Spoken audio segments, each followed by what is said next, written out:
Suppose you are an automobile engineer. Your job is to design, develop, manufacture, and finally test a vehicle. Parts of the vehicle like engine assemblies, brand axle, rear axle, and all will have a specific measurement range. We will have to make sure that all the parts have the required measurements. If not, then we have to repair and make proper adjustments. If we do not double check whether the parts are of proper measurement, then the vehicle might break down any time. As a result of which, we might have to spend loads of money and loads of time. To measure these parts, a thorough knowledge of measuring tools and numbers is very important. Hi, welcome to Fun Maths Academy. In this video, we shall learn about number system. Just like how in geometry, this square is called a quadrilateral, a polygon, and a 2D shape, numbers can also be called by many names. Numbers like 1, 2, 3, and so on, which are used to count objects, are called counting numbers or whole numbers. When we add 0 to this set, we get the set of natural numbers. In some countries, it is the other way around. In India, 1, 2, 3, and so on are called natural numbers, and 0, 1, 2, 3, and so on are called whole numbers. These numbers can be denoted on the number line. Natural numbers are denoted using the symbol n. When we add 0 and negative numbers to the set of natural numbers, which is positive numbers, we get the set of integers. Integers are denoted by the letter Z. Integers can be written like this on the number line. You might notice that there are gaps in between two consecutive integers. Do you think there will be any number in those gaps? You must have definitely learned about fractions. Now, where will this fraction 1 by 2 be on the number line? It will fall in between 0 and 1. Likewise, we can plot any fraction like 1 by 3, 2, 3 by 4 and all on the number line. These numbers are called rational numbers. The number we get when two integers are divided is called a rational number. The denominator of a fraction cannot be 0. Some examples of rational numbers are 2 by 3, 7, 1.53, minus 0.2, 0.333. 2 by 3 is already a fraction of two integers. In the same way, 7, 1.53, minus 0.2, and 0.333 can also be written as a fraction of two integers. So, a rational number can be defined in short as, it must be of the form p by q, p and q should be integers, and q must not be equal to 0. From these examples, we can infer that a fraction, natural numbers, terminating decimals, negative numbers, and recurring decimals are rational numbers. Can you guess if there exists a rational number in between two rational numbers? For example, let us consider two rational numbers in fraction form. We know that when we add two numbers and divide the sum by 2, we get the average, that is, midpoint of those two numbers.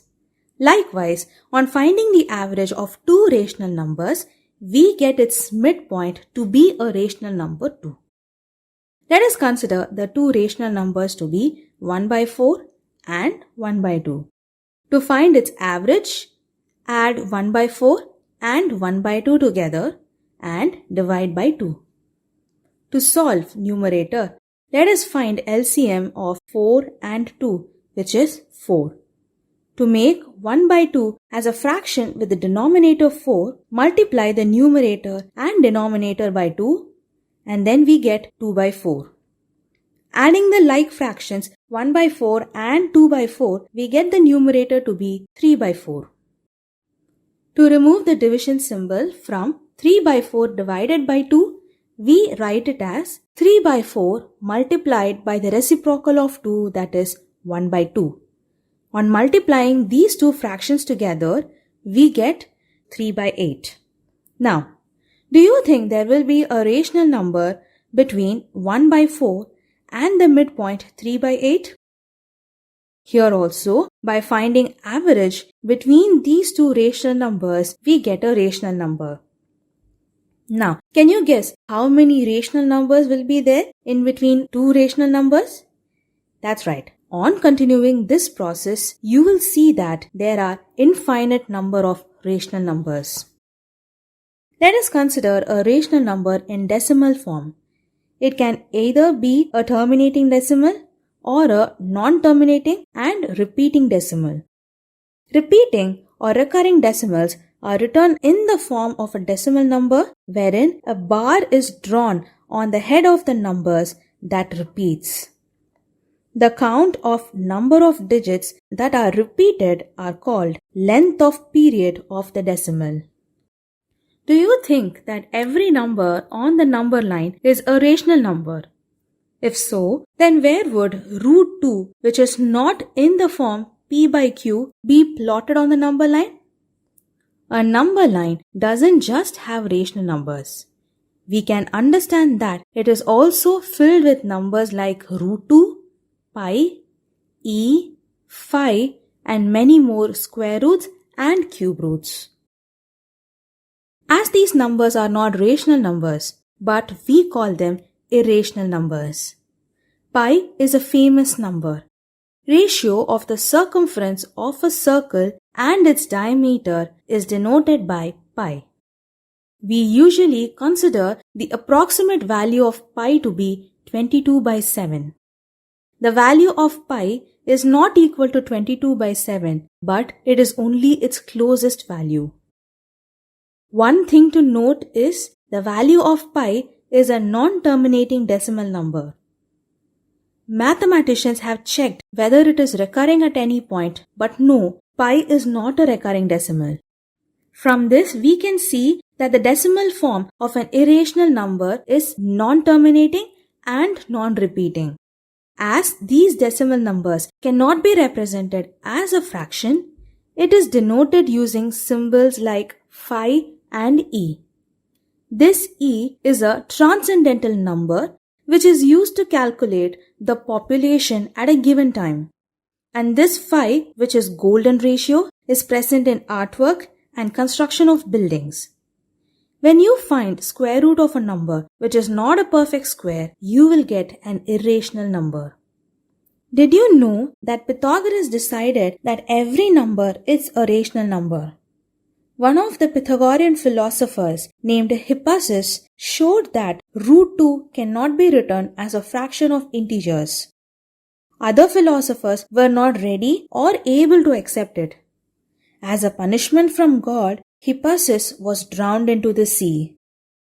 Alright, now let us check out how to represent few irrational numbers on the number line. We know from Pythagoras' theorem that in a right-angled triangle, the squares of the two sides adjacent to the right angle, when added together, will be equal to the square of the hypotenuse, that is, the side opposite to the right angle. Now, let us use this theory. Let us consider one side of the right-angled triangle vertically from 1 for 1 unit's length. And then consider another side of 1 unit length to the horizontal left of 1. Joining these two edges, we can form a right-angled triangle. On applying Pythagoras' theorem to this triangle, we get the length of the hypotenuse to be square root of 2 units. Measure square root of 2 using a compass and extending it to the number line. This way, we can plot root 2 on the number line. In the same way, extending this to the other side of the number line, we can plot minus root 2 on the number line. Next, on considering root 2 as one side of the right-angled triangle, consider another side of 1 unit perpendicular to that side. We then get the value of the hypotenuse of this right-angled triangle to be root 3 units. Just like how we plotted root 2 on the number line, In the same way, we can plot root 3 on the number line too. Using this method, we can plot square root of n minus 1 on the number line, and using which we can plot square root of n also on the number line. In this example, we shall find three irrational numbers between 0.12 and 0.13. Since an irrational number is non-terminating and non-recurring, the numbers 0.1201, 001, 0001 and so on, 0.1203, 003, 0003 and so on, and 0.1208, 008, 0008 and so on are three of the few numbers we can find. From this, we can understand that there are infinite number of irrational numbers between two numbers. Real numbers is formed together with rational numbers and irrational numbers. Then, examples of real numbers can be 3, 7.4, minus 0.4845, 1 by 4, pi, 7.68, 668, 6668. So we can understand that all the numbers we dealt with so far can easily be categorized into real numbers. Do you think there can be any other number on the number line that is not a real number? No, we have categorized every number on the real line.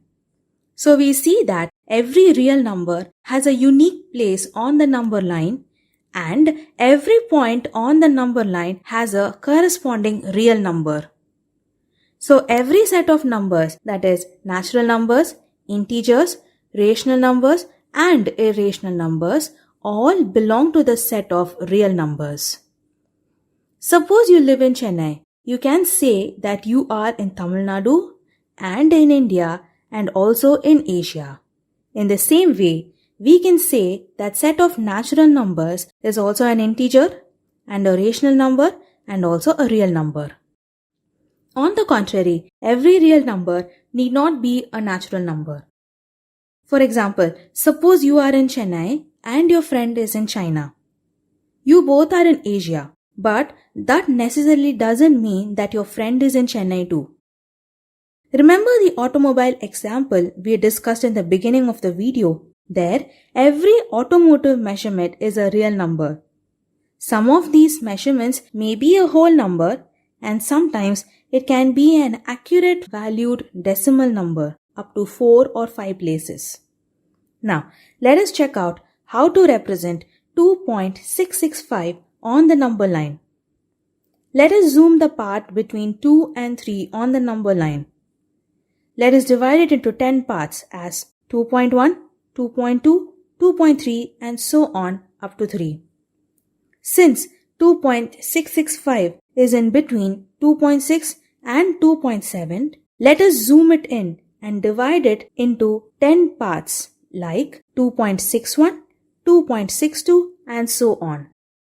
Furthermore, to plot 2.665, let us zoom in 2.66 and 2.67 and divide it into 10 equal parts like 2.661, 2.662 and so on up to 2.67. And this is where our point 2.665 lies.